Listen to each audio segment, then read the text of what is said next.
Монгол улсын үндсэн хууль болон жагсаал цуглаан хийх журмын тухай хуулийн 4-р зүйлд заасан эрхийн хийх хүрээнд Ховд аймгийн ардчилсан намаас засаг даргын хууль бус үйл ажиллагааг таслан зогсоох, хуулийн хэрэгжилтийг хангуулахыг шаардах зорилгоор энэхүү жагсаалыг зохион байгуулсан байна. Жагсаалд аймгийн ардчилсан намын хорооны дарга удирдлагууд гишүүдэд дэмжигчдэд эрх баригчдыг хуулийн хүрээнд амлалтаа биелүүлж ажиллаа хийхийг шаардсан уриалгын барин жагссан юм. Учир нь аймгийн засаг даргад бид удаа олон удаа бас шаардлага бичиг өгсөн.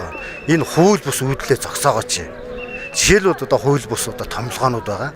Одоо аймгийн иргэдийн уралдааны төлөөлөгч хасчуулах албан тушаал, хасчуулахгүй албан тушаал гэж бас хуулиар заагдсан байна.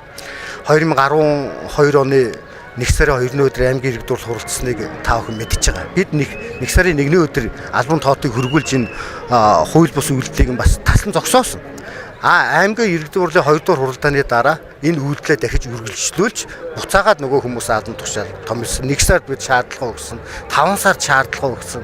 Энэ хууль бус үйлдэлээ зогсоогооч. Монгол улсын энэ нутаг дэвсгэрийн аймгийн нутаг дэвсгэрийн хэмжээнд энэ хууль бус үйлдэлийг одоо гарах эрхийг бол танд байхгүй, харин биелүүлэх үүрэг нь танд байгаа гэдэг удаа дараа шаардсан боловч засаг дарга бол үнэхээр энийг тоож авч хилцээгүй. Тийм учраас энэ олон зүйлүүд байгаа. Жагсаалд оролцогчид энэ үеэр өөрсдийн үзэл бодлоо илэрхийлэн эрх баригчдыг амлалтаа биелүүлж ажиллах эрхийг шаардаж байлаа.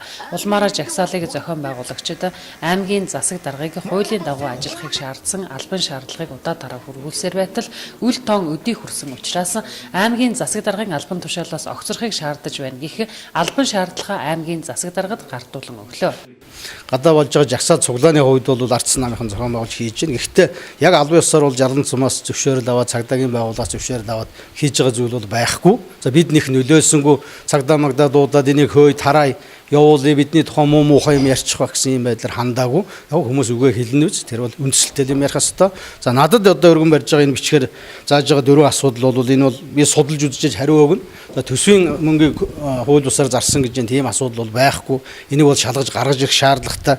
Өмнө чиглэлээр намайг бас нэлээд шалгасан. За зарим хүмүүсээ хууль бусаар халсан гэж байна.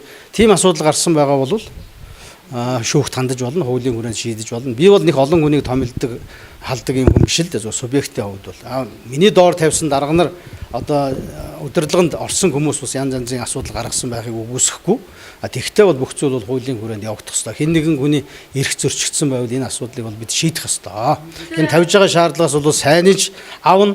Муугийн ч одоо хэлж ярьж ойлгуулна ийм байдлаар л явна цааш. Албан шаардлагад аймгийн иргэдийн төлөөлөгчдийн хурлын 2-р хуралдаанаар батлагдсан 2017 оны орон нутгийн төсвийн хөрөнгийг зориулалтын бусаар зарцуулсан, хуулиар олгогдсон эрх мэдлээ хэтрүүлсэн, төрийн жинхэнэ албан хаагчдыг улс төрийн зорилгоор хууль бусаар хомроглон халсан зэрэг 4 үндслийг тусгажээ. Аймгийн засаг дарга ардчилсан намаас ирүүлсэн уг албан шаардлагыг хүлээж аваад албан шаардлагад тусгагдсан асуудлуудыг хуулийн дагуу судалж эргэн хариу өгөхөө илэрхийлсэн юм.